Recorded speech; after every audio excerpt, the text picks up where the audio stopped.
They should sit in the back. The sentence landed like a dropped coin in the Majestic VIP lounge. Small, decisive, impossible to ignore. Conversation around the champagne bar hiccuped. A server paused with a tray. Outside, a distant jet sighed against the runway, and the polished panes pulsed with light. Maya Sterling watched the ripple like a calm current. Naya squeezed her hand once, no theatrics, just the twin shorthand that had kept them steady through boardrooms and last-minute keynotes.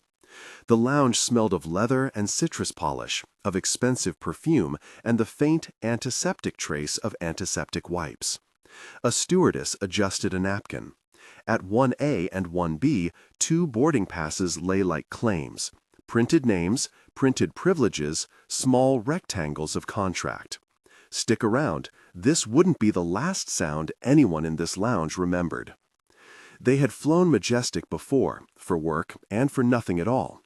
The airline's VIP room cut a private world out of Hartsfield-Jackson's constant churn. Deep green carpets, soft leather chairs with built-in chargers, a lacquered bar that reflected the lights like a calm pool. Maya had a tablet balanced in her lap, a slim watch catching the light. Her braids were coiled in gold cuffs that matched Naya's, a quiet family code. Naya's sweater hugged her shoulders. She kept glancing at the window where the plane waited, her jaw ready. Both of them had the look of people who had earned their way there by long hours and a record of competence. The founders of Sterling & Co., a fintech startup that had finally crossed the Atlantic for a London round of investor meetings. Caroline Harrington had the other kind of polish, the sort that announced itself before she did. Her coat was ivory, the kind that held its shape even in the cramped seat. Her perfume left a clean, floral trail that hit the air and altered the room's chemistry. She arrived flanked by a man whose suit cost more than the twins' rented car. Jonathan Harrington, a name that opened doors at law firms and on private jets. He carried himself like a man who had never had to ask for anything twice. Caroline approached with the practiced crispness of entitlement. "Excuse me," she said, not loud but precise. "Those are my seats." Maya's voice was even. "These seats are assigned to us. We checked in online before you did." The exchange was small and ordinary for a moment, the brittle sort of conflict that usually dissolved with a smile or an apology.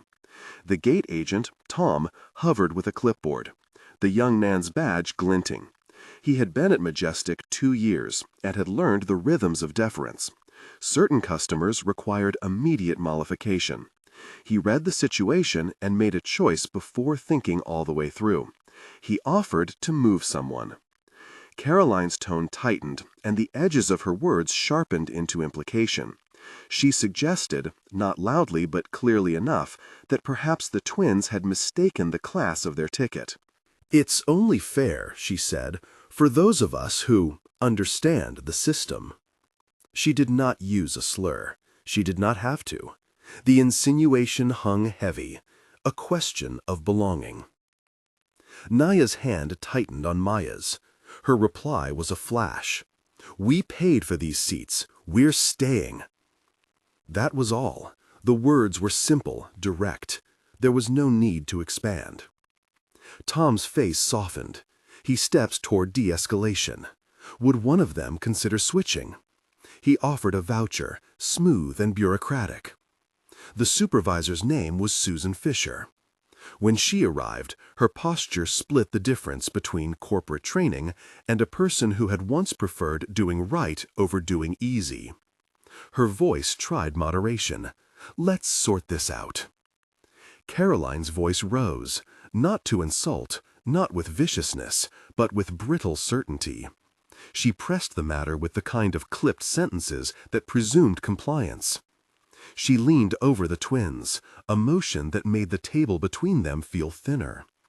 "I'm asking you to move," she said. "You don't belong in this section." The phrasing was an accusation wrapped in civility. Maya kept her hands visible, the practiced diplomacy of a woman who matched firmness with composure. "We're not moving," she said. Her voice was low. People in the lounge tuned in anyway.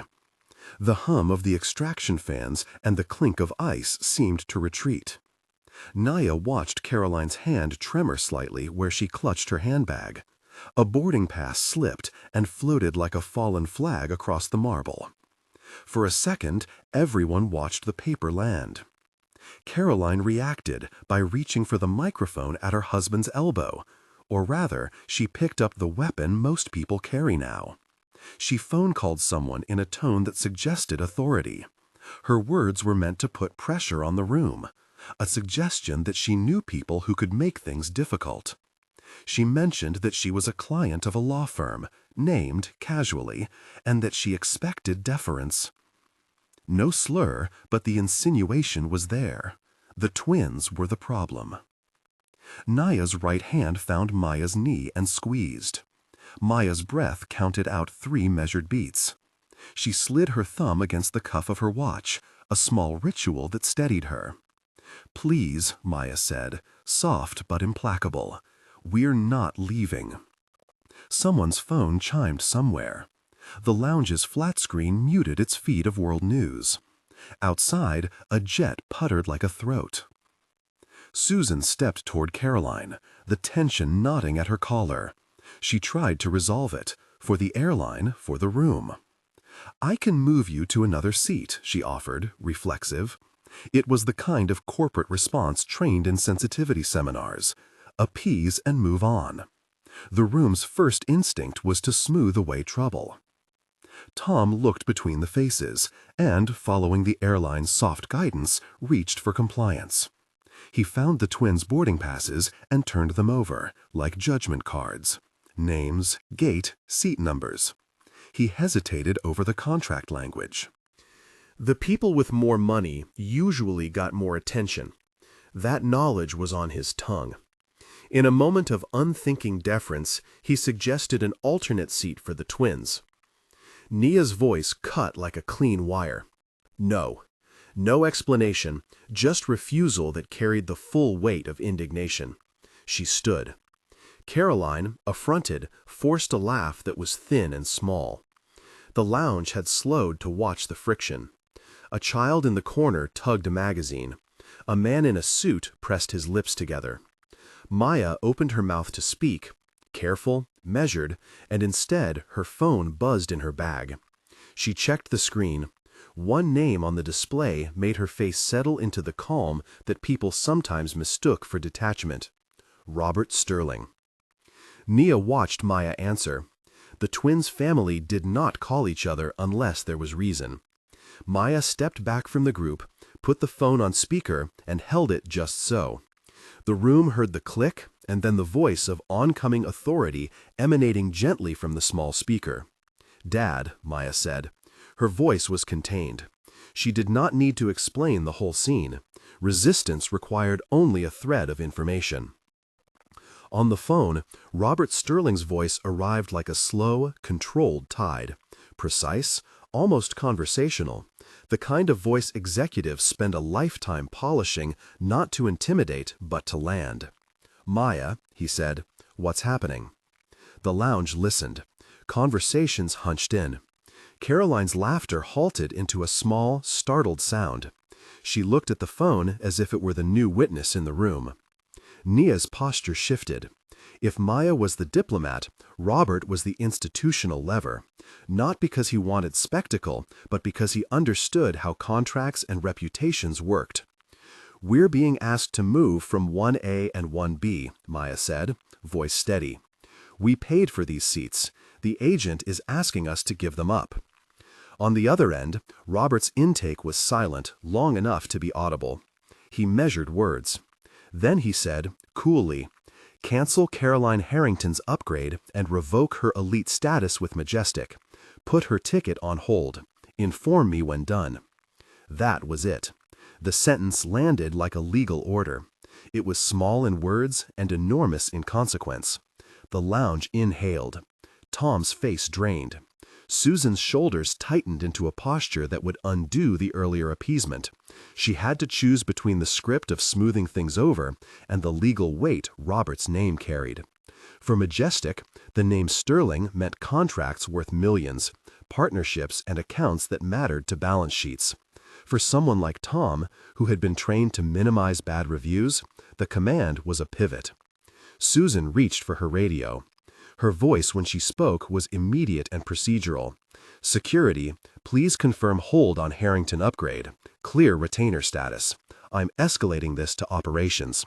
She did not sound triumphant. She sounded accountable. Caroline's skin lost color. She had spoken from a position of presumed power, assuming that social grace would sway the room. Now a corporate process moved in the opposite direction. Her phone conversation with a lawyer that had been meant as a threat became, in a breath, an account to be audited.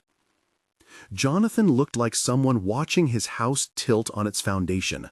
His eyes flicked from Susan to Tom to the speakerphone as if there were a manual to be consulted that would explain why authority had shifted. He had spent a career building a posture that assumed consequence would follow favor. Now consequence followed cause, but not in the way he'd expected. The way the hand that repairs institutions was antiseptic and fast.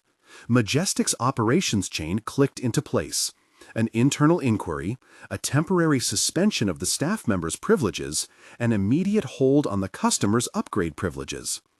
Within an hour, a terse notice had been sent to the Harrington household, an account review. Within 24, an internal memo would mark the incident as a matter for broader review. In the lounge, the twins remained calm. Maya kept her hand on her tablet, watching as emails flickered across her screen that were already showing the ripple effect of a name in plain type. Naya let out a breath that was both a release and a hardening. Caroline excused herself briefly, words clipped and perfunctory. Jonathan followed. They left as if on errands that would produce results. They left instead to open a different chapter. Maya switched off the speaker and slid the phone back into her bag. She let the small silence after the call be its own statement. Naya held the twins' boarding passes between two fingers and smoothed the corners. People in the lounge returned to less intense versions of their previous conversations, but the air had changed. A subtle awareness that contracts and dignity were being respected, that a name could change the direction of a room. The staff moved with new, cautious confidence. That night, the incident bloomed. It moved from the carpet to the glass offices of Majestic's corporate headquarters and into the inboxes at Sterling Chanel. Robert Sterling did not want spectacle. He wanted processes. He asked David Chon, his longtime partner, to see the matter through quietly but thoroughly. David, who kept his decisions like scalpel strokes, began to compile a list. Who had been involved, what Majestic's policy said, and whether the training they had commissioned years earlier had ever reached the front line. Within days, Majestic's internal audit showed a pattern that matched the twins' account. A history of minor appeasements in the VIP rooms, instances of staff prioritizing placation over contract enforcement. The tiniest items become test cases. An offered gift card here, a switch of seats there, phrases scripted to soothe a paying passenger at the expense of a policy book that read differently. Susan Fisher, who had begun the morning by placating Caroline, now found herself in the humbling position of reading through a list of documented misses. Majestic called a meeting. The boardroom looked like a different species of theater. Glass walls, a long table, portraits of planes in formation hung like constellations. Susan sat across from David Chan, who had flown in not to threaten but to inspect. He spoke with the precise bluntness of someone who saw the operational harm as an avoidable leak. This pattern, he said, is a reputational one. It costs more than refunds. It costs trust. Susan's face softened into accountability. She had been a supervisor for 10 years and had learned how to keep low-level crises from exploding. But the evidence was there. She submitted a report that did not excuse the earlier response. She recommended a two-tiered program: immediate remedial training for frontline staff, a revision of the VIP guest escalation process, and, crucially, a public-facing apology and restorative grant aimed at travel equity. Majestic's counsel, who had been wary of large settlements, realized the public optics required something more structural than a check. Tom's file unfolded in the background like a subplot. He was not malevolent. He had been rewarded for smooth customer outcomes. His actions had followed the familiar script of deferential airlines, where the squeaky wheel, usually the wealthier passenger, was placated to avoid complaints that might snowball into social media storms. But the audit showed where that script had failed. The company terminated Tom from his gate assignment pending retraining. It was a consequence, and it was also an invitation. Majestic offered him a chance to return after a comprehensive customer inclusion program, and a liaison from HR would place him in a mentorship track. Discipline plus education, procedural and, they hoped, formative. Jonathan Harrington's day unfolded differently. The call from Majestic that had placed a hold on Caroline's status came with ripples his office could not ignore. Clients called. A partner at his firm mentioned that the retainer for certain corporate accounts might be reviewed. Sullivan and Cromwell received a terse letter from Majestic's counsel, not accusatory but firm. The firm would be reviewed for the nature of its engagement and whether those engagements reflected a standard Majestic was willing to accept. Jonathan's colleagues asked quiet questions that felt like the first frost of something colder. Jonathan, who had built his life around appearances of invulnerability, watched his network of accommodations retract. Robert Sterling instructed David to take measured steps. "We're not punishing for spectacle," he said in a conversation with Susan a week after the lounge incident, his voice the same quiet instrument it had been on the phone. "We're recalibrating systems so this doesn't repeat. If we use fire, it has to be to clear the underbrush, not to burn the forest." Contingency, not vengeance, guided the next steps. Majestic announced a corrective action plan, a public apology to the Sterling twins, an internal reshaping of customer escalation procedures, and a partnership with Sterling & Co. to create the Majestic Access Initiative, a travel grant designed to fund travel for professionals from underrepresented communities. The announcement used the mustard language of corporate repair: accountability, education, partnership. David Shawn insisted on specificity. "A grant of this size will be meaningful," he said, "not performative. We'll set metrics." When the Harringtons received the notice, the household's polished armor cracked in private ways. Caroline felt, in a slow disintegration, the loss of a script she had always used, that social capital insulated consequence. She was not the villain of the world. She was a person whose instincts had been validated by a culture of deference. Now that culture had been audited and found wanting. Her husband, who had been used to smoothing reputations rather than repairing them, found that the mechanisms he relied upon, legal force and social capital, had slowed. His partners at Sullivan & Cromwell, who valued stability and client satisfaction, were confronted with the risk that a public association with certain clients could damage institutional standing. They asked Jonathan to step back from client-facing assignments until the firm had fully evaluated the exposure. The legal fallout was procedural. A review of Caroline's complaint, laid beside the audio of the phone call, the witness accounts, and Majestic's own policies, created a paper trail whose shape no longer favored instinctive power. Jonathan's professional posture, once enough to tilt rooms, now required defense at a board level. He convened meetings, he pleaded, he read memos, and watched as the tenor shifted from protective to cautious. His resignation from a high-profile committee was a small thing and a large thing at once. He had to choose whether to fight a battle on a public stage or to withdraw and rebuild. He chose the latter, the slow seat of consequence. Back in Atlanta, the twins' lives continued in a parallel of momentum and attention. The story moved steadily into the public sphere. Social feeds picked it up, not as gossip, but as argument. People who had sat silently through indignities began to post about dignity and policy and the power of a name that insisted on accountability. The Sterling twins, who had never sought a headline for their lunch, found themselves at the center of a debate about how institutions handle complaints and which behaviors are disciplined. Susan Fisher's arc had its own quiet redemption. She accepted responsibility in the internal debrief. "We trained to calm, we failed to protect contract," she said, words that sounded first like an inventory and then a vow. Majestic assigned her to lead the retraining, not as punishment, but as recognition that the person who admitted the failure was often the one best positioned to fix it. She convened sessions where frontline staff spoke openly about the pressure to avoid viral complaints, about the unconscious bias that had guided decisions, and about the scripts that had led them to prioritize the maintenance of peace over the enforcement of policy. Those sessions were hard. Tom sat in the back of a room one morning, eyes down, fingers knitted. He heard stories he had not known to be true for people he had once smoothed past. He watched a woman from customer service describe the way she had learned to preemptively offer upgrades to certain people because it reduced the likelihood of trouble. He heard a colleague confess that she had often assumed certain passengers would not make a scene if placated. Confronting that pattern felt like looking at a mirror in a different light. The training did not humiliate. It forced recognition and offered a path forward. Tom's retraining included role play, listening exercises, and supervised rotations in community outreach. It was corrective and educational, a form of accountability that aimed for behavioral change instead of only retribution. Maya and Naya spoke about the incident in different ways.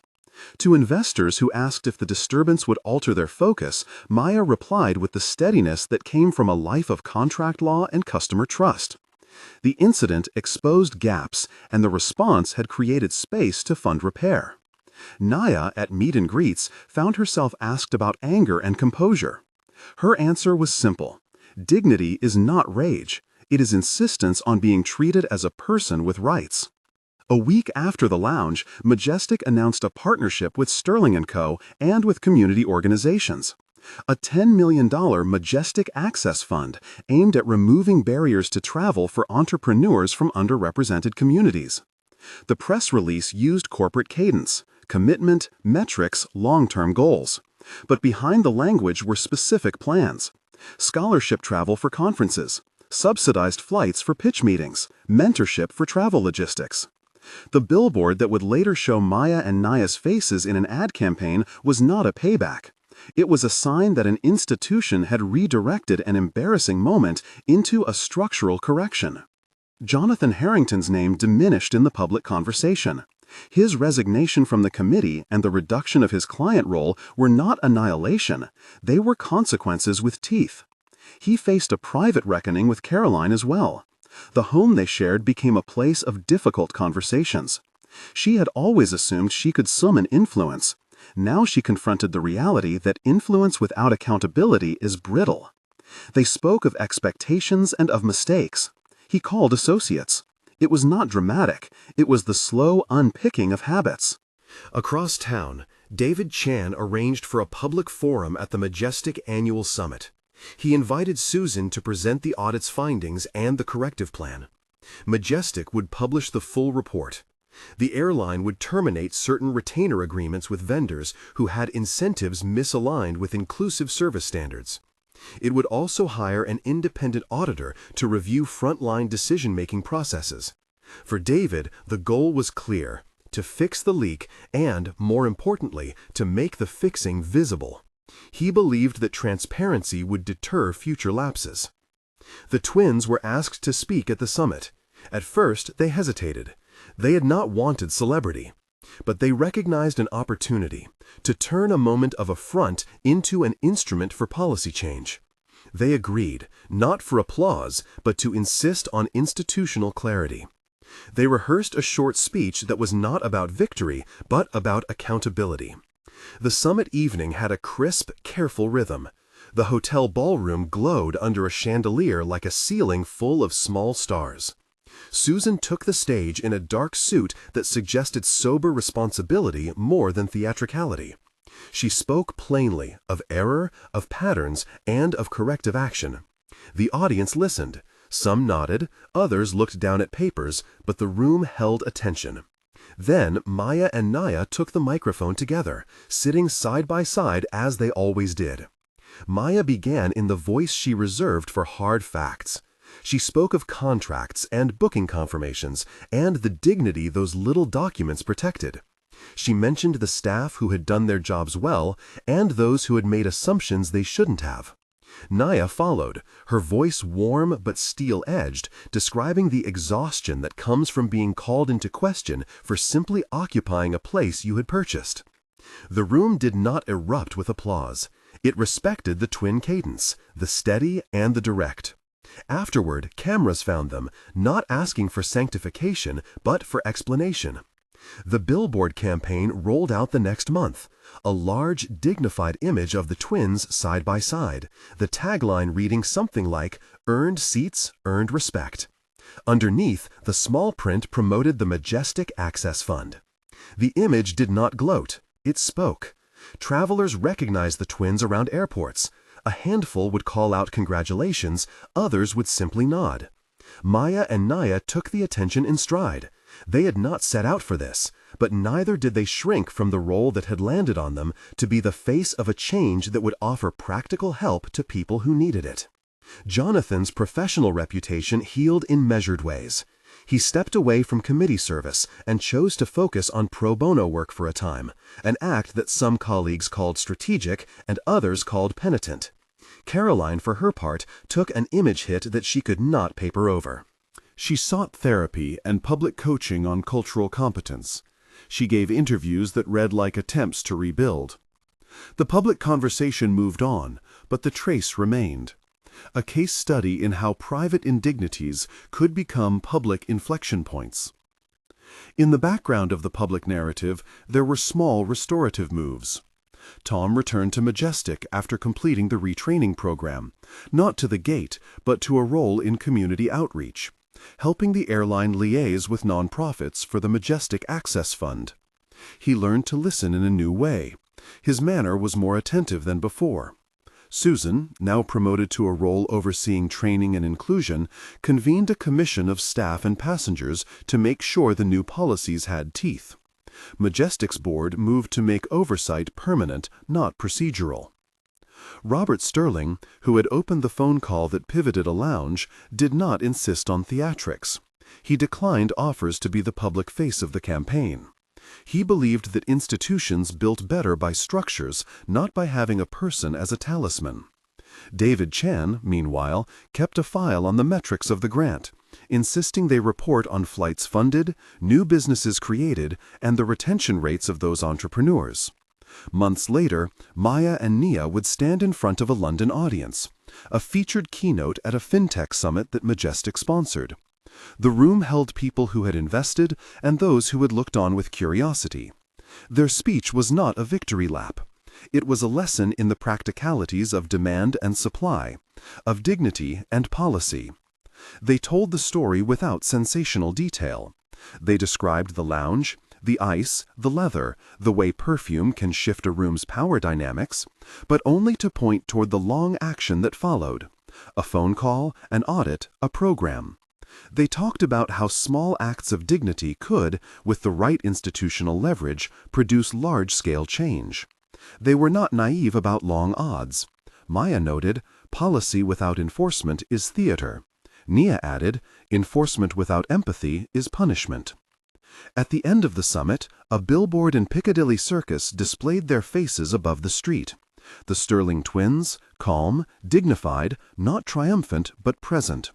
It was an image of processes working, a corporation responding, a family wielding influence for structural correction, a law firm learning caution, a gate agent learning humility. The billboard was not the final note. It was a marker that many who had watched quietly felt satisfied by. Vindication of the sort that points toward better systems, not personal vengeance. In quiet moments, Maya reflected on the paradox that had created the change. The incident in the lounge had exposed a culture of small accommodations that made daily indignities tolerable for some and intolerable for others. The remedy had been in part public and in part procedural. It had required a name that would be heard and an institution willing to act. Naya walked through the London Conference Centre later, watching entrepreneurs whose flights had been funded by the Majestic Access Fund pitch ideas. She stopped sometimes to listen, to offer advice, to pass on a contact. The work of building inclusive spaces, she thought, was both local and structural. It required training, measurement, and funding. It required people to be ready to do the right thing when, irritatingly, opportunity knocked. The ripple the twins set in motion did not erase every indignity in the world. It did, however, show a path by which dignity could be defended without turning an institution into a battleground of revenge. Majestic retooled its policies, Susan kept the training program alive, Tom came back with humility and a ledger of service to community partners, and Jonathan Harrington rebuilt his practice with a quieter, humbler posture.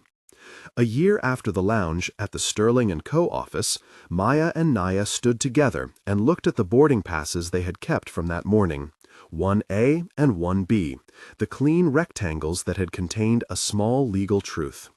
They slid them into a glass frame and hung them in the lobby. It was a private gesture, not a monument of triumph. Beneath it, a plaque read, "For earned places and the work to keep them just." They had been asked to leave. They had not.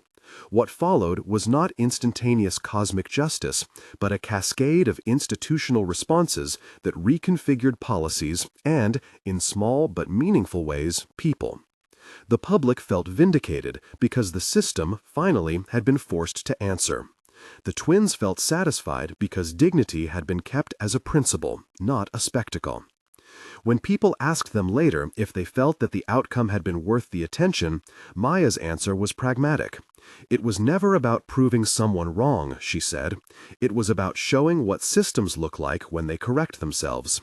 Naya smiled with a flash of the old immediate truth, and about making sure the next person doesn't have to fight the same fight. Outside the Sterling & Co. office, a billboard carried the twins' likeness in understated type. Not a trophy, but a reminder. The caption read quietly, "Reserved, recognized." The flight paths above carved lines across the sky like stitches. The ripple, as Robert had observed in his careful way, was only beginning. Institutions would continue to fail and reform in cycles. People would still make mistakes, and sometimes worse. But in that particular moment, a small act of steadfastness, a cool phone call, and a willingness by an institution to face its pattern had produced something larger, a recalibration of priorities, and a concrete fund that sent entrepreneurs on planes they otherwise could not have boarded. The two boarding passes, 1A and 1B, remained in the lobby as a quiet testament. Earned seats, kept with dignity. The twins' keynote in London would be remembered, but so would the small frames and the policy documents and Tom's retraining completion certificate. The story had not been about spectacle. It had been about the slow, procedural matter of fixing a leak in a system that often allowed entitlement to win by default. When travelers passed that lobby and glanced at the framed passes, some smiled with recognition. Others read the plaque and felt a small hope that systems can change when people insist they must. What the twins did when asked to leave their VIP seats was to insist on what they had paid for, and then to channel the aftermath into institutional repair. The result was not revenge. It was, in the measured architecture of corporate life, a shift toward accountability and the funding of opportunities for others. The ripple moved outward, practical and therefore durable. The framed boarding passes caught the light every morning as cleaning staff unlocked the Sterling & Co. lobby.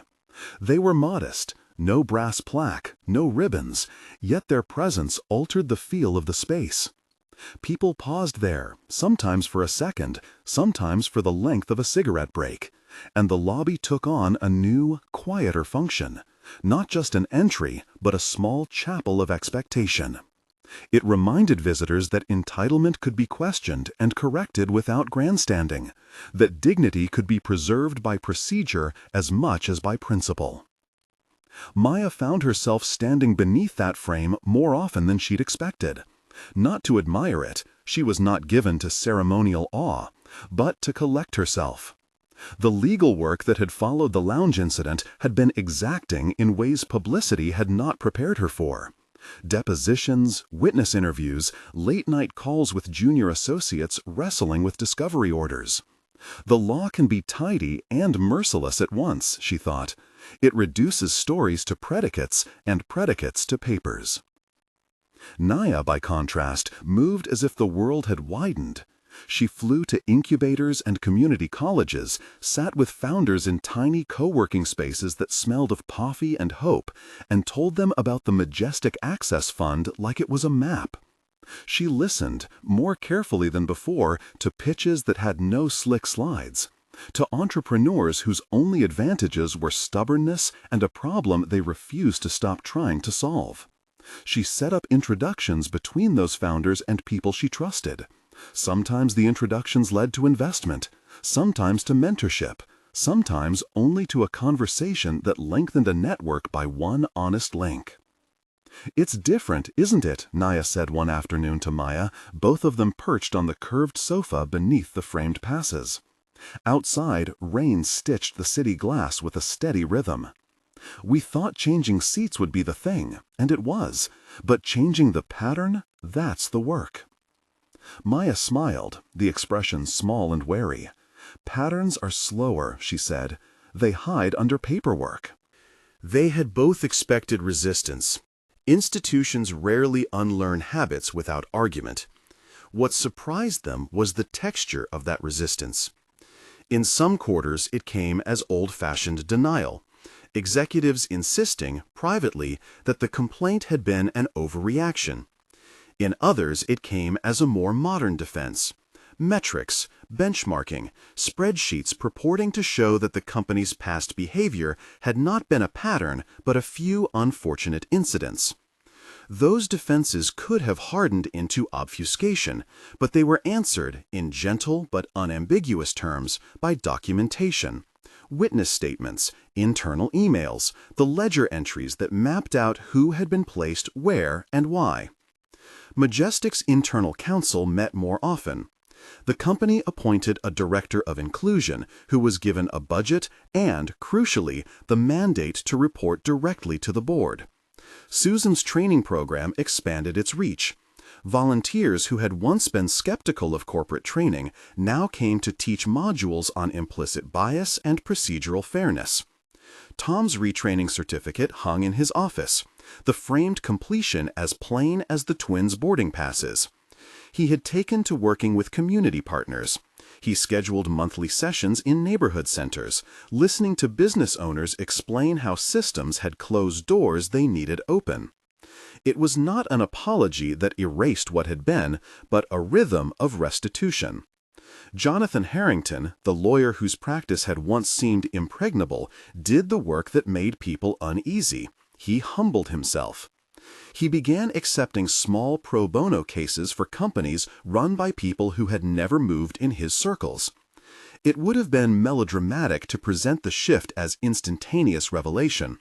His transformation was a sequence of diminished assumptions. An elderly client who taught him how to speak plainly about assets. A teenage founder who told him she had never trusted lawyers because she did not think they would listen. The practice he rebuilt was quieter and leaner. He took fewer grand litigations and more consultative, preventive engagements. The Majestic Access Fund, meanwhile, dispersed grants.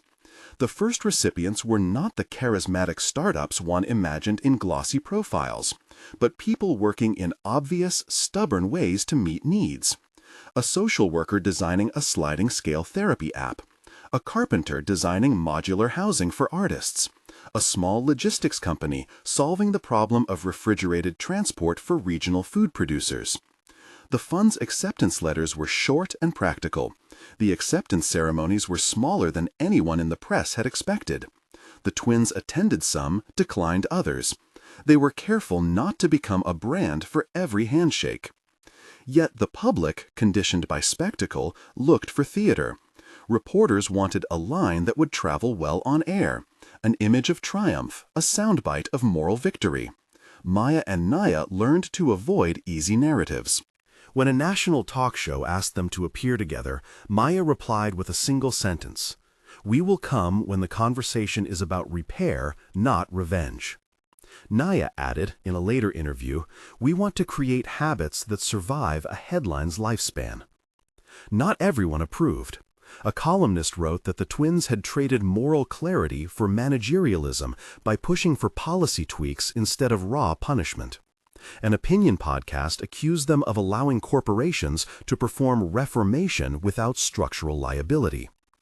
Those critiques landed like rain on the glass, noticeable, unavoidable, and not without consequence. They forced the twins to clarify their aims, to speak in ways that addressed both outrage and practicality. They also forced a reckoning within their own circle. Robert, whose careful observations had often steadied their steps, cautioned against seeing the ripple as sufficient.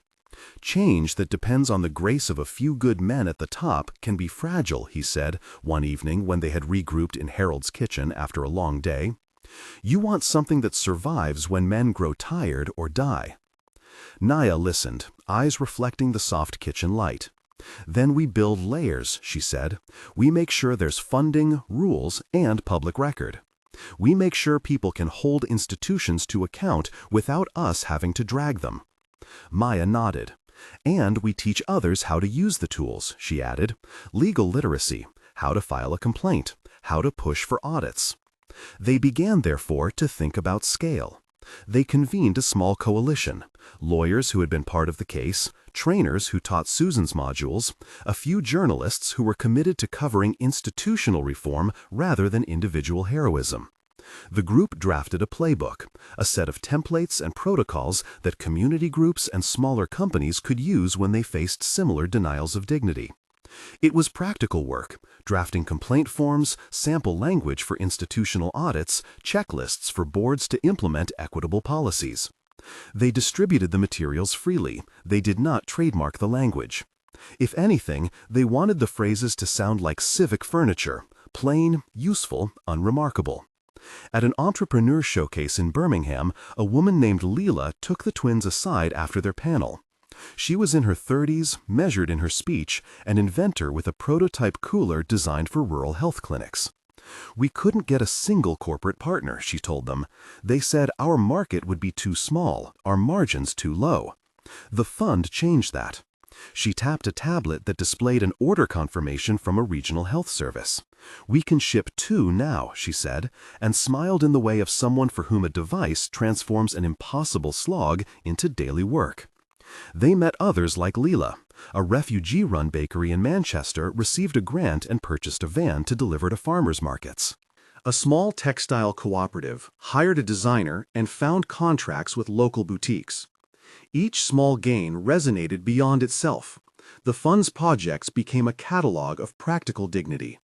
Stories circulated, not as celebrity narratives, but as proof of feasibility. That focused capital and watchful policy could alter the arithmetic of small enterprises. Even so, the twins knew the work could not be only about dollars.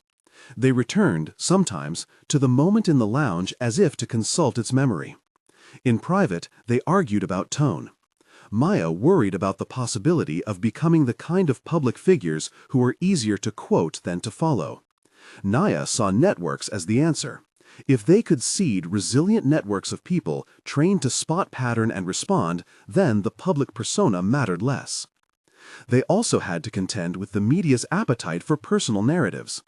A magazine profile, glossy and indulgent, seemed to want to flatten everything into a biographical arc. The reporter wanted to know what it felt like inside the twins. What childhood moments had made them enforce dignity? Maya answered carefully, speaking of a mother who taught them to stand up quietly. Naya spoke more bluntly about frustration, how small slights compound. The piece arrived with a photograph that made them look smaller than they felt. They received a batch of notes from readers, some praising, some suspicious, some asking whether their work would continue when the press attention dimmed. They had to make sure it would. The Majestic Access Fund's board established a 3-year horizon and a review process. Sterling & Co. dedicated an annual report to audit outcomes from funded projects. Susan's training programs began to certify trainers who could operate independently of the company. The architecture the twins had nudged into being was not unbreachable, but it was layered: public reporting, legal accountability, and funded opportunity. Still, there were legal thorns. A small group of shareholders filed a suit seeking to reverse some of Majestic's internal reforms, arguing that the company's new policies, especially with respect to reserved seats and preferential policies for funded entrepreneurs, violated shareholder prerogatives. The argument was technical, wrapped in the language of fiduciary duty and corporate governance. It was also dangerous. If a court found the reforms an overreach, the fund could be limited, and the precedent would chill similar attempts elsewhere. Maya watched the filings with a lawyer's attention. She understood how the argument could be framed as a fight between abstract shareholder rights and concrete harms remedied by the fund. It was, she thought, a test of whether the language of rights could be stretched to include the right of institutions to reconfigure themselves toward equity. The twins debated whether to intervene directly. Naya wanted to mount a public campaign. Maya wanted to build an amicus brief, to bring in community partners and legal scholars who could show that fiduciary duty can be fulfilled by policies that secure fair access. They did both. The coalition they had formed prepared a legal brief that argued plainly and insistently that corporate boards have the authority and responsibility to institute procedural reforms when those reforms increase long-term value and reduce risk by aligning company practice with social stability. Community groups sent letters describing how the fund's support had been transformational. An academic submitted an economic analysis showing the fund's potential to unlock microeconomics. In court filings and public hearings, the twins' work shifted into a new register. Not only advocacy and funding, but legal principle. If the court accepted the argument, it would make the fund's model easier to mimic. If it rejected it, the twins would have to refine their strategy. Both outcomes were possible. Both felt like progress.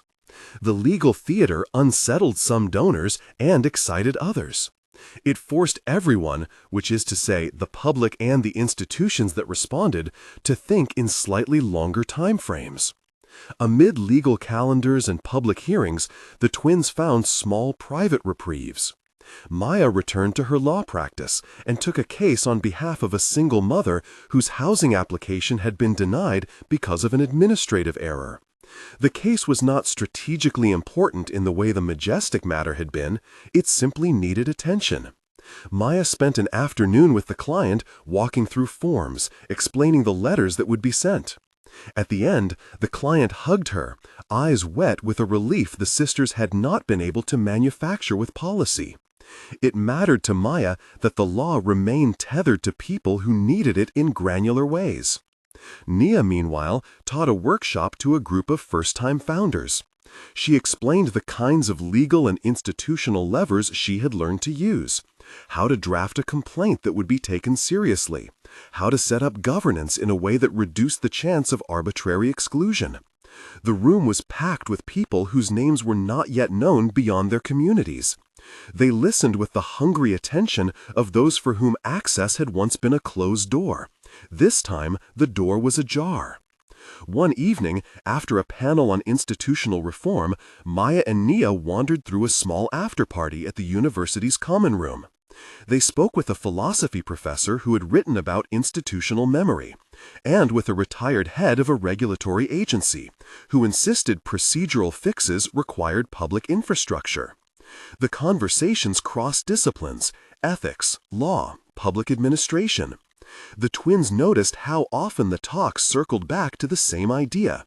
Small, mundane measures multiplied across systems could transform what looked like moments into seasons of repair. And yet, the world did not smooth. There were failures. Some funded ventures closed. Some training sessions were perfunctory. A few corporate leaders who had pledged change drifted back to comfortable habits when new pressures arrived. Those setbacks were not dramatic. They were the slow loosening of attention. The twins responded by reinforcing institutional accountability. More audits, more public dashboards that tracked outcomes, clearer sunset provisions for funding that required measurable progress. There were also moments of quiet affirmation. At a community health fair, a nurse ran up to Nia and handed her a pamphlet. "Your fund paid for our coolers," she said, breathless with excitement. "We can keep vaccines safe now when the vans go out."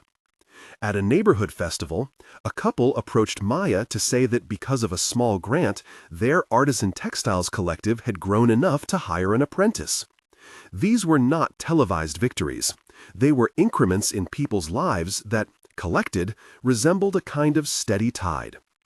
As autumn folded into winter, the twins were asked to speak at a small convocation at a civic center in Brixton. They accepted, but they wanted the evening to be less about them and more about a forum.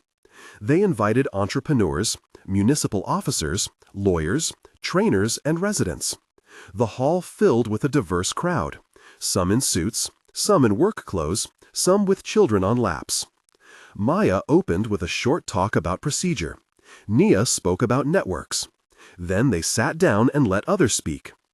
A young man from a community garden described how a small grant had allowed them to install irrigation and sell produce at a nearby market. A council officer explained the city's new open complaints portal, modeled loosely on the twins' templates. The tone was practical, not triumphalist. When the event closed, a line formed of people who wanted to ask questions, to share stories, to offer solutions. It looked, for an hour, like the work itself. Discrete efforts arranged in concert. On the way back to the tube, the twins paused beneath a street lamp. The rain had stopped. Maya tugged her scarf, thinking of the shareholder suit and of the slow, unromantic parts of the work. "Do you ever wonder if we'll be remembered for the things that mattered?" she asked. Nia shrugged, watching the steam rise from a bakery doorway. "Maybe not," she said.